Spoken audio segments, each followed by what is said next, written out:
CTV Calgary. Local breaking news. Good afternoon. Calgary Transit has pulled 19 shuttle buses from service after one caught fire earlier this month. One adult was transported to hospital on December 12th when a shuttle bus went up in flames just east of Nose Hill Drive. The city says buses of the same model were removed from service as a precaution. Once they are deemed safe, they will be returned to service. In the meantime, the city says replacement shuttles have been deployed to minimize service impact. As we approach Christmas Day, the province continues to see a high number of flu cases. The province recording more than 2,700 lab-confirmed flu cases on the week of December 14th, the highest weekly total since at least the 2009-2010 flu season. 8 more people have died of the flu in Alberta. Another 23,000 people got flu shots over the past week in the province, and 20% of Calgarians are vaccinated. The province says getting the flu shot is the best way to protect yourself from influenza. A man has been charged in 2 break-and-enters earlier this week. Police were first called to a home in Bowness around 4 a.m. Sunday after a suspicious man tried to get into a home. Police could not locate the suspect. 2 hours later, homeowners a few blocks away found a stranger in their home.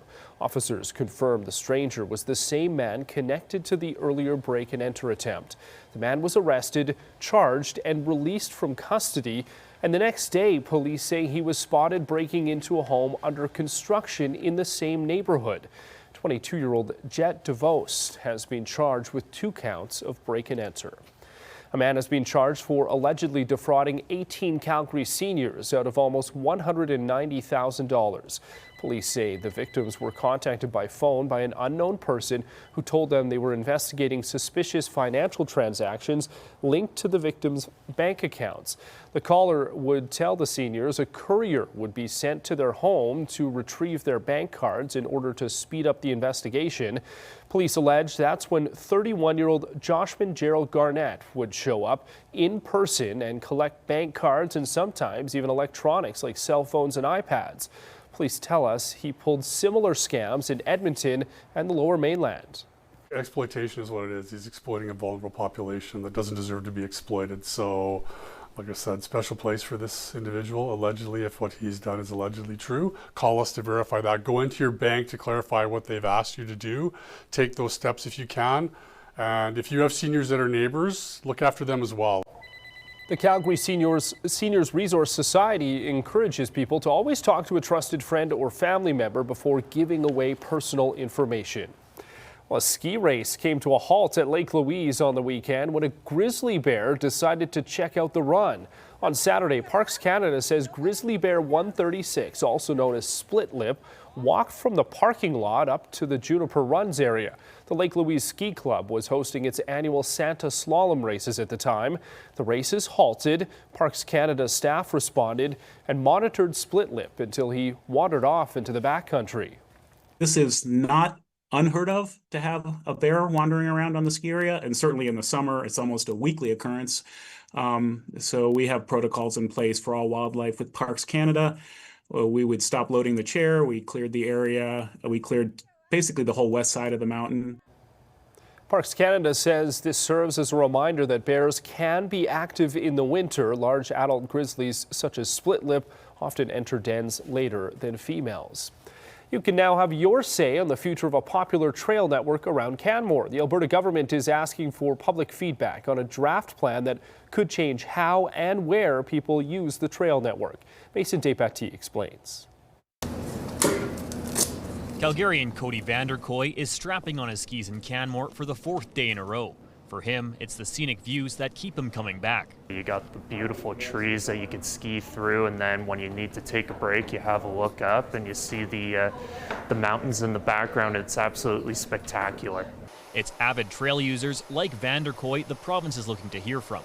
After releasing its draft Canmore Area Trail Master Plan late last month, a survey's now open for trail users to give suggestions. There's also an interactive map where users can pin comments to specific trails or areas. Half of the people on the trails are from Calgary.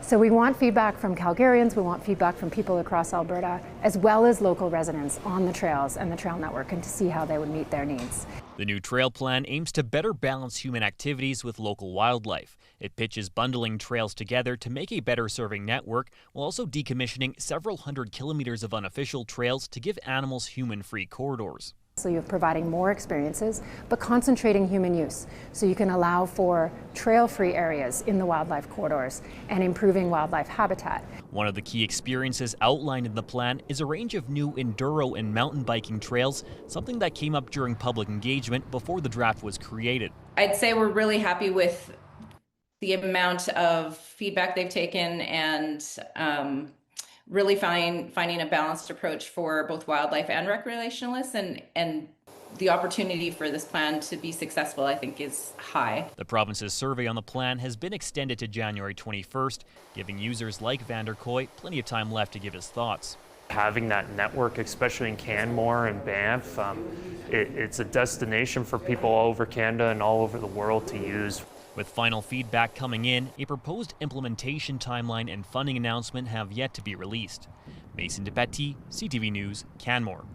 And a link to where to take that survey and access the interactive map is available on our website, ctvnewscalgary.ca. A few Albertans could be waking up on Christmas morning a millionaire. The Lotto Corporation saying 2 tickets purchased somewhere outside of Calgary and Edmonton both won the $1 million Max Million prize. A third Albertan is sharing a Max Millions prize with a ticket sold in Ontario, earning $500,000. If you purchased a Lotto Max ticket, be sure to check it carefully. The winners have 1 year to claim the prize.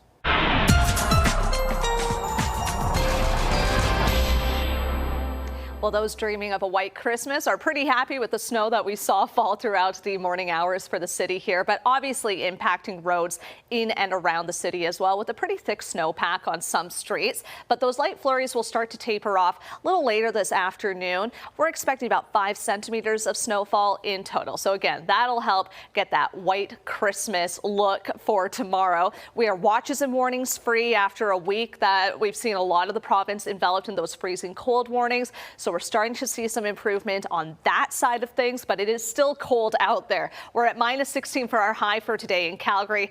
Not much improvement down the road there in Brooks at -15, while Medicine Hat and Lethbridge will reach highs of -13 today.